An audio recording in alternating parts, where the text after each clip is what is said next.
Hello and welcome. Osborn and I wanted to do one last show. I Well, know normally we stop about half season and we're done. But joke's on you because this year we're doing one last episode. yeah. Maybe one more. We'll see. Sneak in a finals appearance or something. Yeah, maybe something Yeah. like that. I mean, Yeah. it, we think we know who it's gonna be, but we've been wrong in the past as far as matchups go. Uh, Just a few times. so, so yeah. Yeah. The first thing we're gonna do is we're gonna roll through the divisions and talk about how things went this year. Just a little bit about each team, what's Yeah. going on, uh, and then we're gonna roll in and talk about a couple hot button issues. Just we want to hear your guys' opinions, so we're Yeah. gonna throw some points out there on GroupMe, and we just want to hear your opinion on those subjects. And then the last, we're gonna try and predict the playoffs, and I do not expect we're gonna do well, but we'll see, we'll Yeah, see. I'm just gonna go against what I actually think and be good to go. Yeah.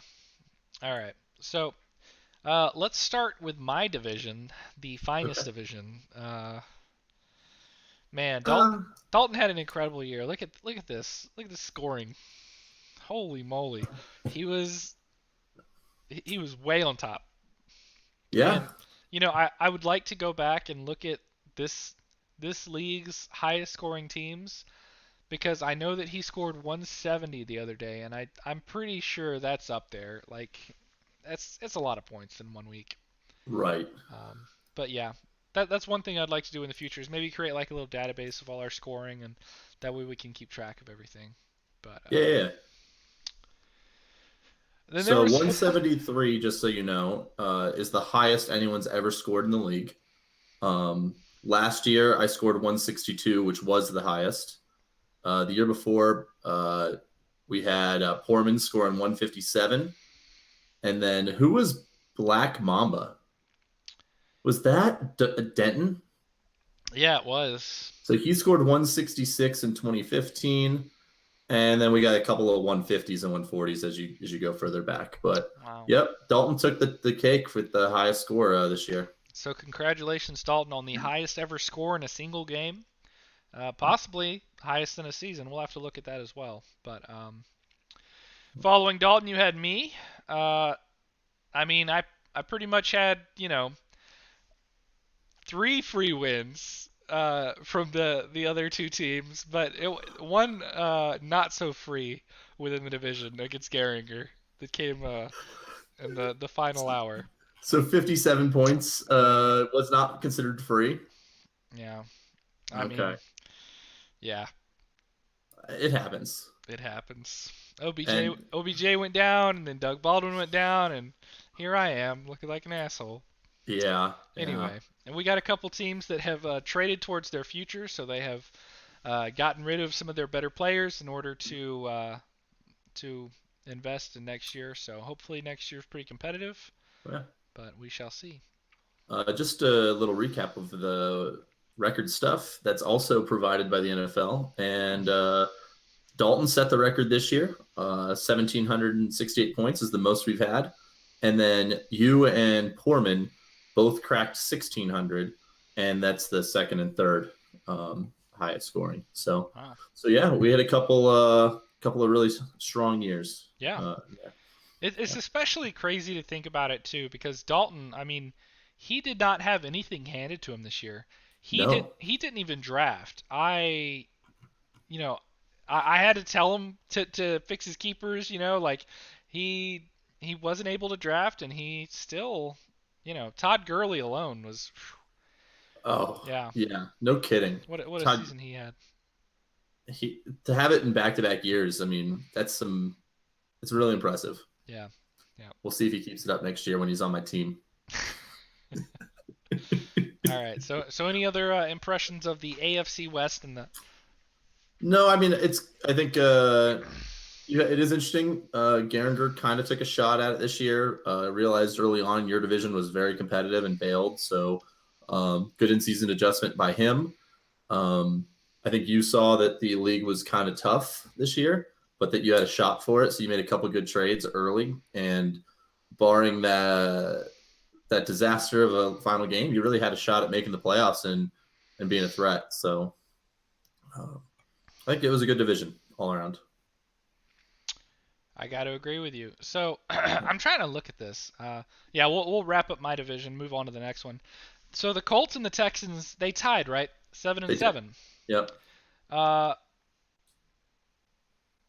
Now I'm wondering what was the tiebreaker for the division. So I beat the Texans twice, I believe, and I only beat the Colts once.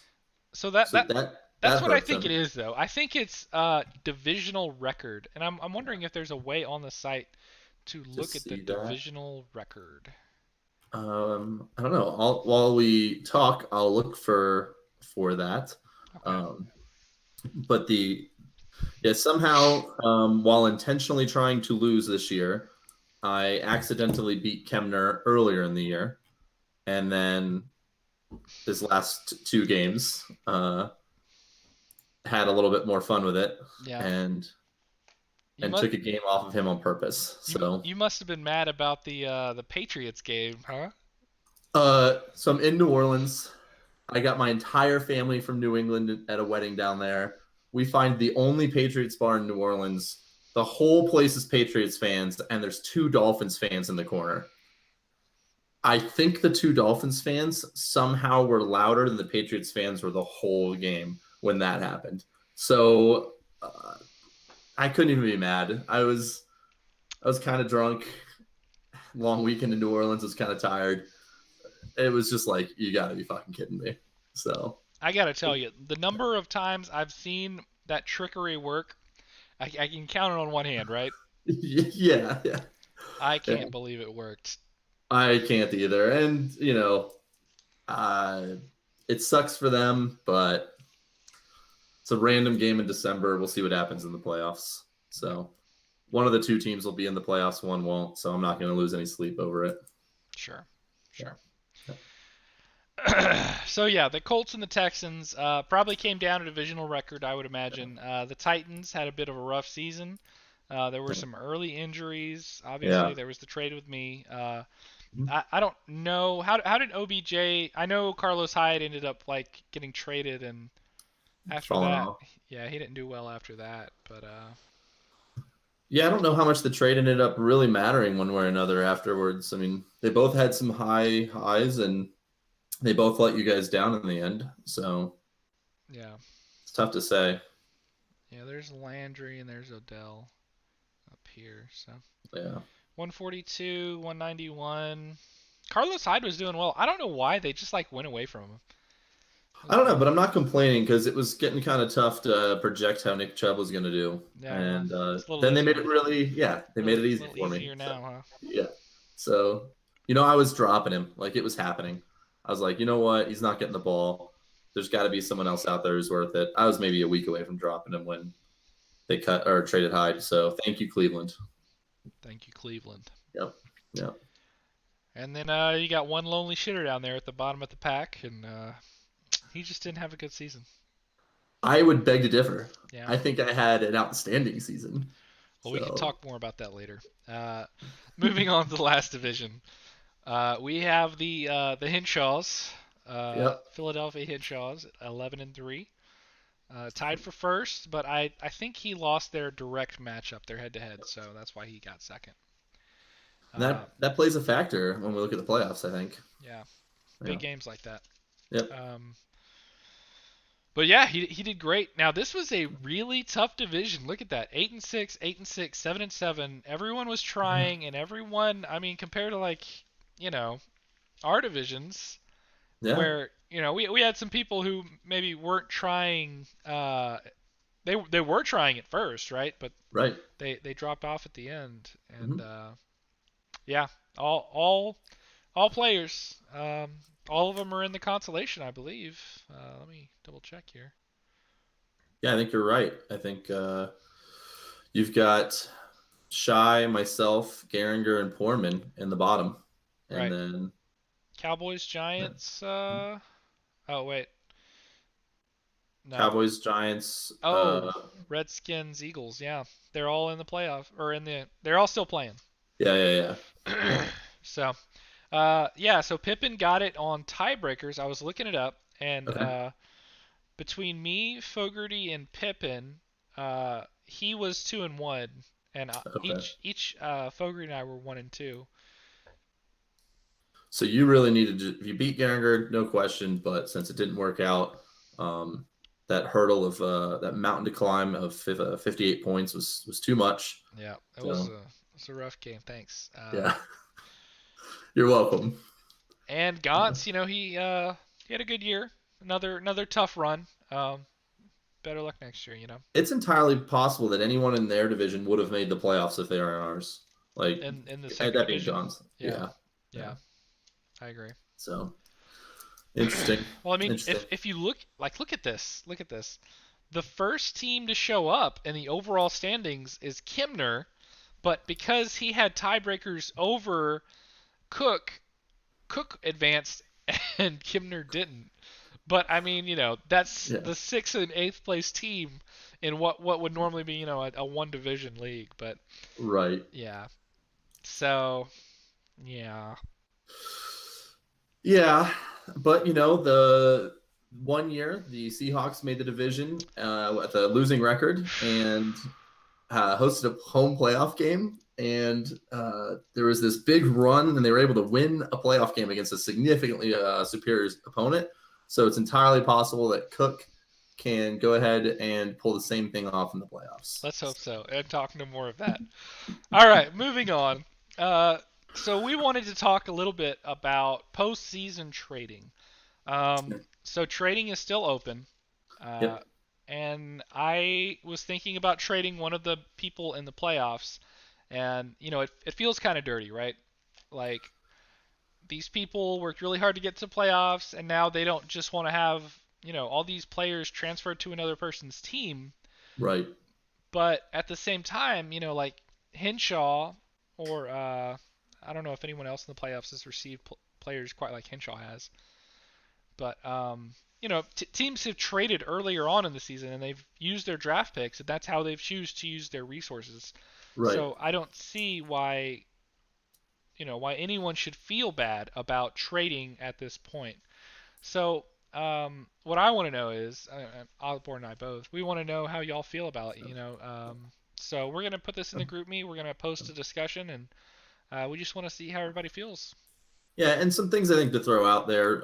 My gut reaction is that playoff trading is an option, simply because um, the everyone's an adult, everyone's got all year to make their moves. I do wonder though. I mean, the NFL has a trade deadline, obviously, so we try to mimic them. So there's one thing, and then two, if you just trade players, what's to stop someone from swapping players right now and greatly swinging the playoffs when there's no cost to one of the other teams? So I have more players than I'm going to keep, and some of them are talented. Um, can I swing some of those talented players over to one of these playoff teams? Maybe grab a keeper, and or maybe not grab a keeper. Maybe grab nothing. Um, I don't know. I'm open to it. I think there's a lot of benefits to it. I'm concerned about the ramifications of if we just go about it willy nilly. So that's kind of my thought on it. Yeah. You got So any thoughts? nope. Post discuss. I mean, Okay. obviously, everyone is free to do whatever they want to do. That's the point of league, right? Like it's your Yep. team. Trading is open. It's your decision. Now, I will say that the NFL site does not provide a means to trade in the off season. Okay. So, once the final game of Week 16 is played, your roster is going to be locked. There will be no additional free agency. So that's going to be your roster going into keepers. So Mm-hmm. you need to be 100% set Mm-hmm.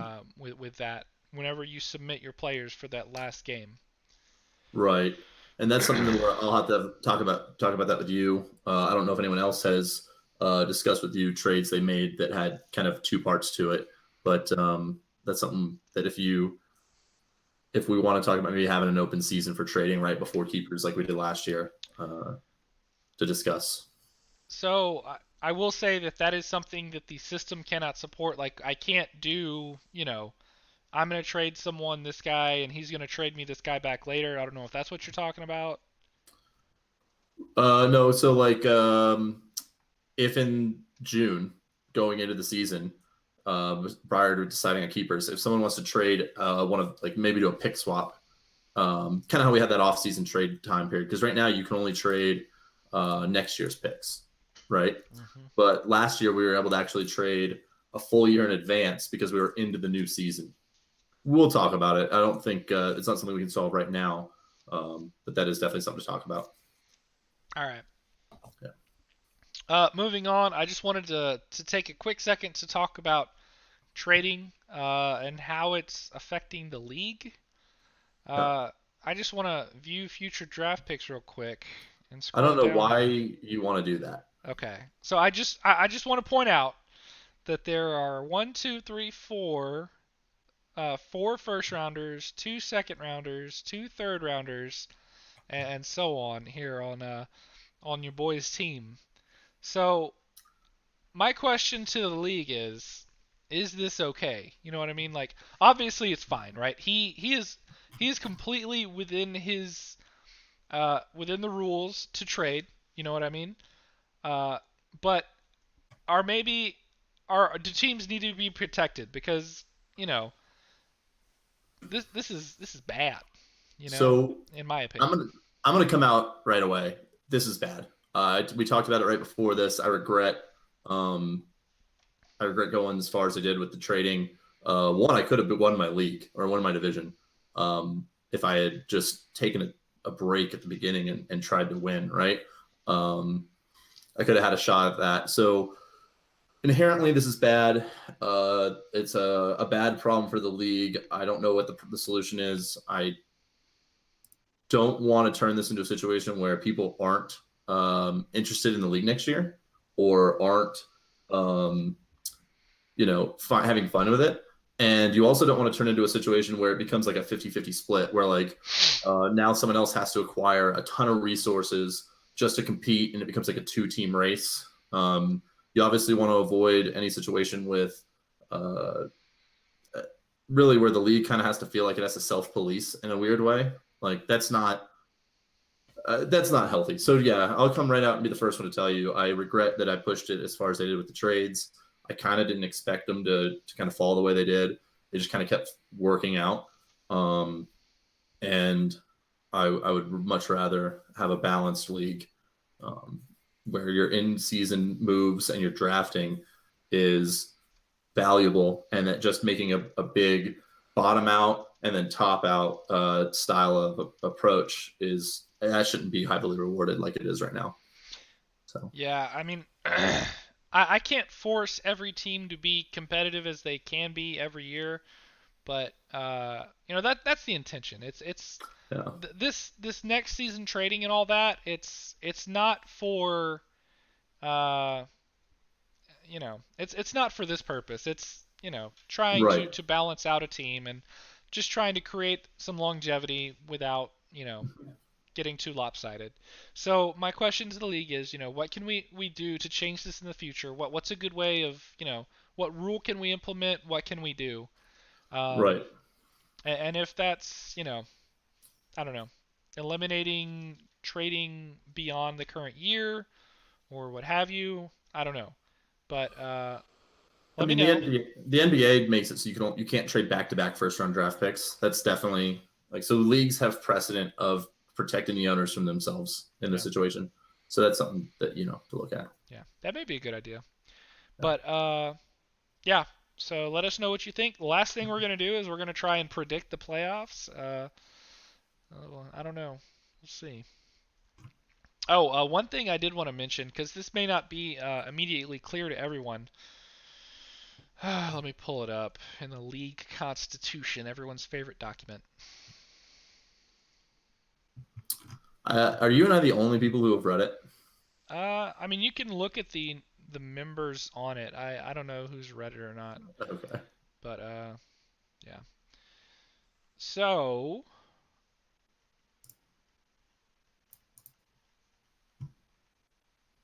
oh man, I scrolled right past it. Here it is.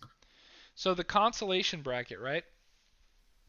The winner of the consolation bracket gets the fifth overall draft pick and the subsequent draft picks. So if a person were to win the consolation bracket, they do better.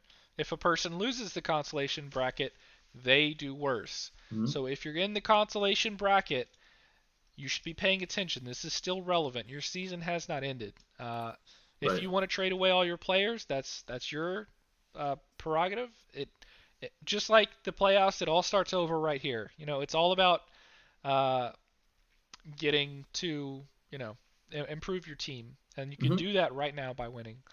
Uh, Notice that sixth and seventh they have the 6/7. Those are Hmm. decided by a coin flip because sixth and seventh will each have one win in the consolation bracket, just like second and third will. So Hmm. that's just something to consider. If you have any questions, please hit me or Osborn up, and we can explain more. But that is how that works. Yep. Good note. And the playoffs. All right. So Raiders Redskins. What are you thinking here? So let's just point out the fact that Dalton gets first place in the league based on tiebreaker, and he's playing the third best team in the playoffs. That's a that's. I think Dave was like had the foresight to realize that the fourth place team was going to be difficult. So I think he threw that game against Dalton. Pretty sure that was like just next level coaching right there by Dave. Yeah, totally. Totally. But yeah, no, that sucks for Dalton. He gets to play in a tough matchup right off the bat. Um, you look at the players that are that week. Russell Wilson has an easy game against San Francisco. Todd Gurley gets to play Philly. I mean, he's got some pretty good matchups over there. I think that there's also some pretty nice matchups with Pippen, but Dalton's been his first for a reason. It'll be close. Todd Gurley probably carries the day, right? You should hope so. He's been doing it all year. 2 years in a row, right? So yeah, Speaking of that, yeah, Dalton, he could win the league again this year. yeah, I wasn't putting that together, but yeah, that wow, wowee. yep. That'll be interesting with that 12th, the 12th pick the whole way through, and as all the things you talked about, having Yeah, to help him through the offseason and everything. Pretty impressive run. yep. I mean, he So was in the middle of a move and cross yeah, training, and he he's doing it. Here he yep, is. yep, So next we have the Philadelphia Eagles and the Indianapolis Colts. Cook v Henshaw. yep. Who you liking here? Gotta go with Henshaw here. I think that Antonio Brown's going to get shut down by Gilmore, so he's a non-factor here at this point.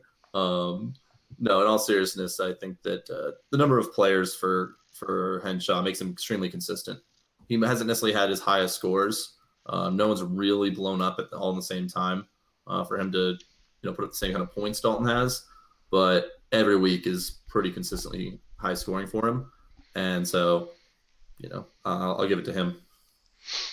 All right. I concur with both of those. I do think it's going to be Dalton, and I do think it's going to be Henshaw in the playoffs, if nothing changes. If these are Yeah, the teams that everyone submits right now, yeah, that's what I think will happen.